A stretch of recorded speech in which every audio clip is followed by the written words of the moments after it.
The Lord be with you. A reading from the Holy Gospel according to Mark. When Jesus and his disciples arrived at Bethsaida, people brought to him a blind man and begged Jesus to touch him. He took the blind man by the hand and led him outside the village. Putting spittle on his eyes, he laid his hands on the man and asked, "Do you see anything?" Looking up, the man replied, "I see people looking like trees and walking." Then he laid hands on the man's eyes a second time, and he saw clearly. His sight was restored, and he could see everything distinctly. Then he sent him home and said, "Do not even go into the village." The Gospel of the Lord. Praise to you, Lord Jesus Christ. Hi, this is Father Nick Smith, Parochial Vicar of Christ the King Parish in Des Moines. One of the great mysteries of today's miracle story is why it took Jesus 2 times to heal this blind man.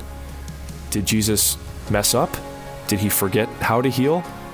Was the healing power broken?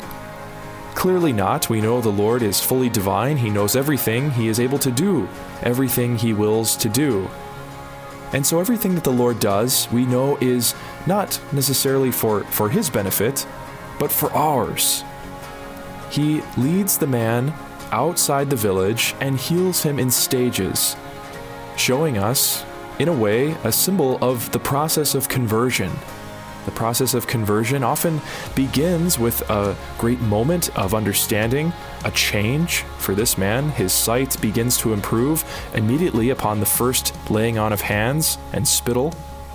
But then the second time Jesus lays his hands, everything becomes absolutely clear.